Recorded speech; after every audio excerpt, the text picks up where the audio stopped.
నమస్కారం. ఎందుకంటే ఇక్కడ విచ్చేసిన మన మిత్రులందరికి కూడా, అలాగే తెలుగు రాష్ట్ర ప్రజలందరికీ పేరు పేరున ధన్యవాదాలు. ముఖ్యంగా ఈరోజు మేము చేసిన పోరాటంలో ఒక మైల్ స్టోన్ అనేది జరిగింది. సో, అదందరూ కూడా అది కూడా మొత్తం కూడా మీ యొక్క ఆశీర్వాద బలంతోనే సాధించామని మేము అనుకుంటున్నాం. సో, ఈరోజు ముఖ్యంగా ఈ ప్రెస్ మీట్ పెట్టడానికి గల కారణాలేంటంటే, మొన్న జరిగిన ఘటన ఏదైతే ఉందో, ఆ రోజు ఏంటంటే 2 విషయాలు జరిగినియి. ఒకటి కొద్దిగా అస్తవ్యస్తంగా జరగటం. రెండోది ఈమెకి స్టార్టింగ్‌లోనే ఆ రోజు మైకులు సడెన్‌గా మైక్ ముందు రావటం కొంచెం కన్‌ఫ్యూజు. అలాగే జర్నీ వల్ల. ఇంకోటి మీ అందరూ చూసారు లైవ్‌లో. ఆ రోజేంటంటే త్రోటు ఒకటి ఇన్ఫెక్షన్ ఒకటి రావటం వల్ల కొన్ని చెప్పలేకపోయారు. సో, అప్పుడు కూడా మేము మొత్తం ప్రిపేర్ అయ్యి సిద్ధంగానే ఉన్నాం. కాకపోతే వన్ బై వన్ క్వెషన్‌ల వల్ల కొంచెం మేము కన్‌ఫ్యూజ్ అయ్యి కొన్ని చెప్పలేకపోయాము. దానివల్ల కొంతమందికి మిస్‌అండర్‌స్టాండింగ్ జరిగింది. కొంతమందికి అంటే 25,00,00,000 దగ్గర మా అదృష్టమో మరి దురదృష్టమో 25,00,00,000 అన్న టాపిక్ రాగానే ఈమెకి కాఫ్ స్టార్ట్ అవ్వటం, కొంచెం హెల్త్ ప్రాబ్లము కొన్ని అంటే మీరు అర్థం చేసుకోండి మహిళలకున్న ప్రాబ్లమ్ వల్ల. సో, ఆమె చాలా ఇబ్బంది పడ్డారు.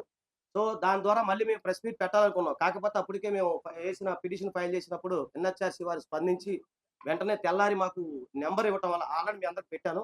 ఆ నంబర్ ఇవ్వటం వల్ల చట్టపరిధి కూడా వెళ్ళిపోయింది.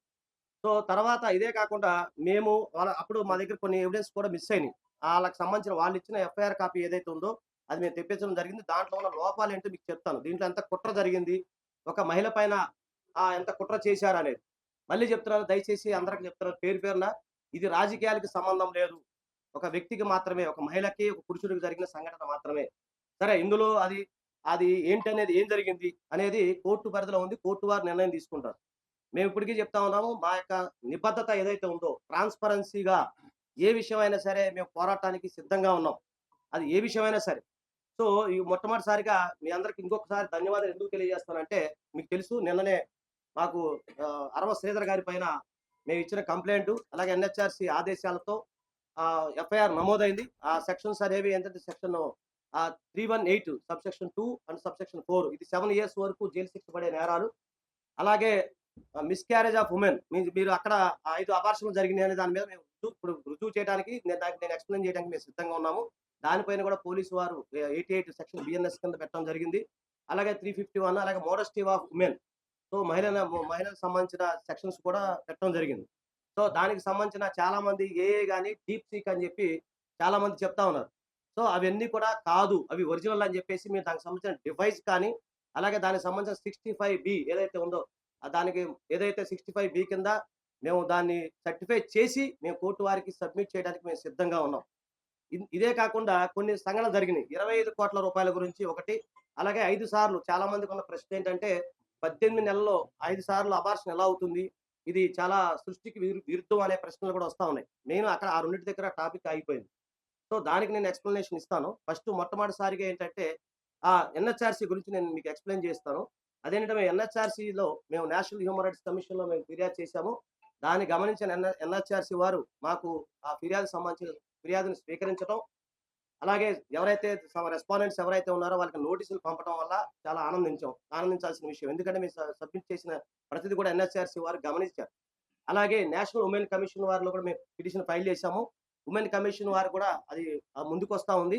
సో, మేమేం డిమాండ్ చేస్తామంటే దీనిపైన ఎవరు తెలుగు రాష్ట్రాల్లో ఎవరు కాకుండా నేషనల్ స్థాయిలో మహిళా కమిషన్ నుంచి ఒక 5గురు సభ్యులొచ్చి దీనిపైన ఈ మహిళలకు సంబంధించిన ఎంక్వైరీ కమిటీ వేయాలని చెప్పేసి మేము కోరుతా ఉన్నాము. అది కూడా త్వరలోనే మీ ముందుకొస్తది. ఆ కమిటీ కూడా త్వరలో మీ ముందుకొస్తది.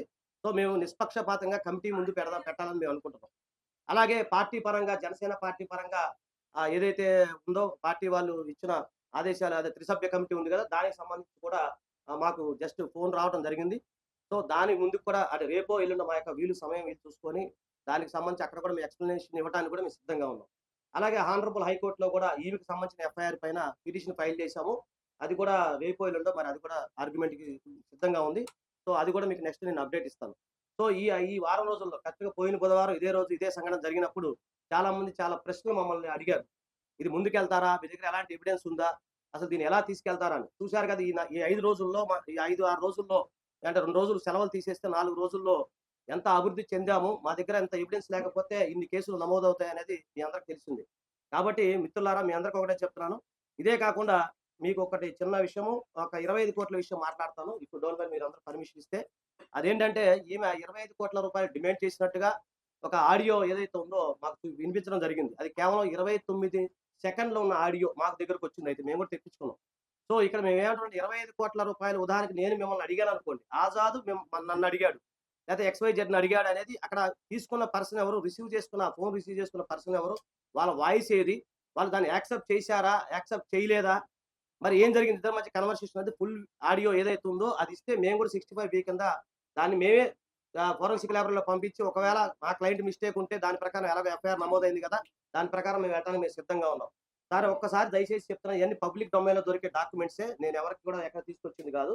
ఒక ఎఫ్ఐఆర్ మాత్రం మాదొచ్చేదుంది. ఈ లోపల వస్తే నేను మీ అందరికి షేర్ చేస్తాను. ఏది మేము పెట్టిన ఎఫ్ఐఆర్ ఏదైతే ఉందో అది మా జూనియర్స్ అక్కడ ఫాలో అప్ చేస్తున్నారు. అది 22 క్రైమ్ నంబర్ అది అప్పుడు అవ్వగానే మాక్సిమం ఇప్పుడొస్తుంది. రాగానే మీ అందరికి నేను షేర్ చేస్తాను. దయచేసి ఎక్స్‌క్యూజ్ చేయండి ఆ ఒక్క విషయంలో. మిత్రులారా ఇక్కడ చాలా సింపుల్ ఇందులో ఏం లేదు. ఆయన ఇచ్చిన అఫిడవిట్‌లోనే మనం ఒకసారి చెక్ చేద్దాం. మొన్న కొద్దిగా మిస్ అయింది కమ్యూనికేషను. ఆయన యొక్క ఆస్తుల వివరాలు ఎంతున్నాయో మీకు తెలుసు. కాకపోతే నేను చెప్తున్నాను. ఆయన ఆస్తుల వివరాలు మొత్తం రూ. 12,00,000 మాత్రమే. అతని అసెట్స్ మొత్తం రూ. 12,00,000 మాత్రమే. సో, తర్వాత ఆయన అప్పులు పోను సుమారు రూ. 8,82,152 ఆయన అప్పు. అది సరే 9,00,000 యేసుకుందాం అది పోను.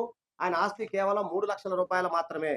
దయచేసి గమనించండి. ఒక ఎమ్మెల్యే ఆస్తి నాకు తెలిసి అత్యధికంగా తక్కువ ఉన్న ఆస్తి ఈయనే కావచ్చు దేశంలో. ఏంటి? సో, రూ. 3,00,000 మాత్రమే. సో, రూ. 3,00,000 ఎమ్మెల్యే స్థాయి ఉన్నప్పుడు రూ. 25,00,00,000 ఎలా అడుగుతారు?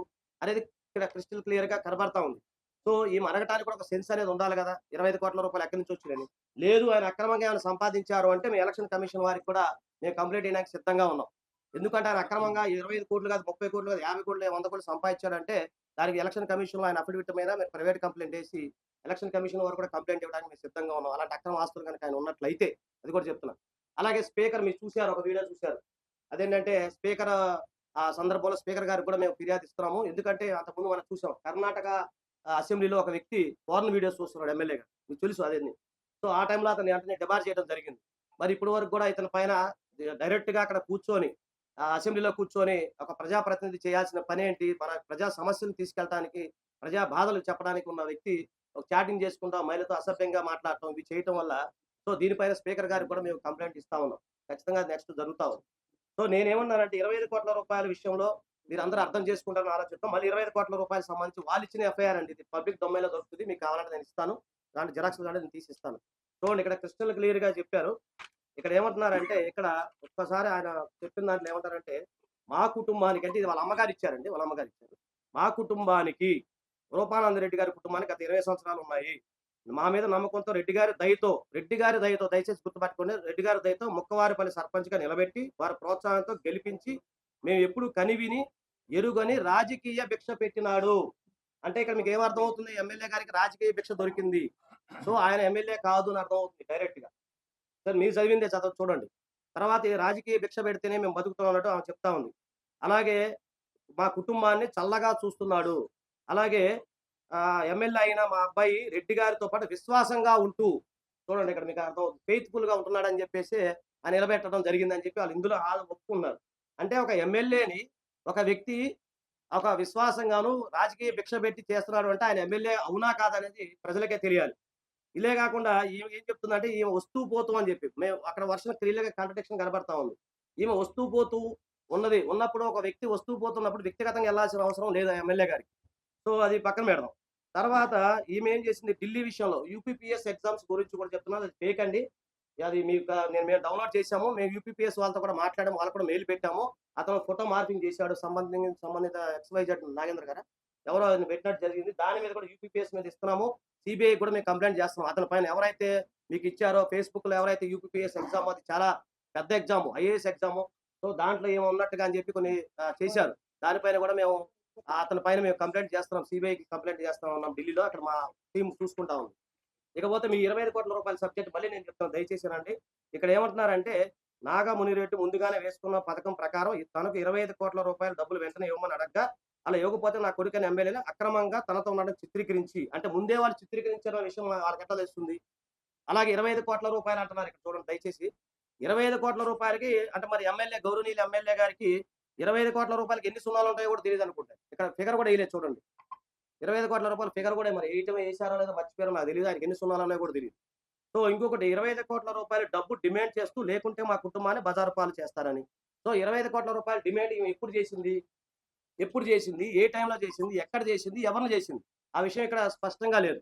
అలాగే ఈమె ఇచ్చిన ఆడియోలో కూడా లేవు. తర్వాత నేను కొంత పోలీసు వారిని అడిగినప్పుడు వాళ్ళేమన్నారంటే, "మాకు కొన్ని ఎవిడెన్స్‌లు దొరికినాయండి" అని అంటా ఉన్నారు. మేము రెడీగా ఉన్నాం. ఆ ఎవిడెన్స్ ఏదైతే ఉందో దాన్ని 65 కింద మేము క్రాస్ చెక్ చేయమని చెప్తా ఉన్నాం. అలాగే ఇక్కడ చిత్రమైన విషయం మీరు దయచేసి ఎఫ్ఐఆర్ మళ్ళీ చూడండి. చాలా సింపుల్. ఇక్కడ రిసీవ్డ్ ఎఫ్ఐఆర్ ఎప్పుడు తెలుసండి? నైట్ 11 గంటలకి. అంటే భారతదేశంలో ఒక మగవాడు ఒక మహిళ పైన కేసు పెడితే వెంటనే నమోదవుతుందండి ఎఫ్ఐఆర్. ఒక మగ వ్యక్తి ఒక నైట్ 11 గంటలకెళ్ళి పలానా అమ్మాయి నన్ను మోసం చేసింది, పలానా అమ్మాయి నన్ను బాధ పెట్టిందంటే నైట్ 11 గంటలకి పోలీసు వారు అప్పటికప్పుడు ఎఫ్ఐఆర్ నమోదు చేస్తారా? ఎక్కడన్నా ఉందా? సో, ఎలాంటి ప్రైమా ఫేసి ఎవిడెన్స్ లేకుండా ఈమెకి ఎలాంటి ప్రిన్సిపల్స్ ఆఫ్ న్యాచురల్ జస్టిస్ లాలో ఒకటుంటది. ప్రిన్సిపల్స్ ఆఫ్ న్యాచురల్ జస్టిస్ ఏదైతే ఉందో దాని ప్రకారం ఈమెకి ఇన్ఫర్మేషన్ ఇవ్వకుండా, దాని మీద ఎంక్వైరీ చేయకుండా జనరల్‌గా రివాజ్ ఏముంటది మనకి ఇక్కడంతా చాలా మంది సీనియర్ క్రైమ్ జర్నలిస్టులు ఉన్నారు. పెద్దవాళ్ళున్నారు. మీ అందరికి తెలుసు. ఒక వ్యక్తి కంప్లెయింట్ ఇవ్వంగానే వెంటనే ఎఫ్ఐఆర్ నమోదు చేస్తారండి? అసలు ఏం జరిగిందో ఏంటో తెలియకుండా నైట్ 11 గంటలకి మీరు చెప్పండి. అలా లేకుండా వెంటనే నైట్ 11 గంటలకి ఇక్కడ 11 గంటలకు రిసీవ్డ్ అప్పుడే జరిగింది. ఎంట్రీ కూడా అప్పుడే జరిగింది. 11 గంటలకే ఎఫ్ఐఆర్ కూడా నమోదయింది. దయచేసి చూడండి. జూమ్ చేసి చూడండి. ఒక్క నిమిషం అయిపోయింది. అయిపోయింది. కన్క్లూడ్ ఏమనుకున్నారండి? సో, ఇదండి ఇప్పుడు నెక్స్ట్ మేము ఫర్దర్‌గా న్యాయ పోరాటానికి వెళ్ళడానికి కూడా మేము సిద్ధంగా ఉన్నాం. Thank you. నమస్తే.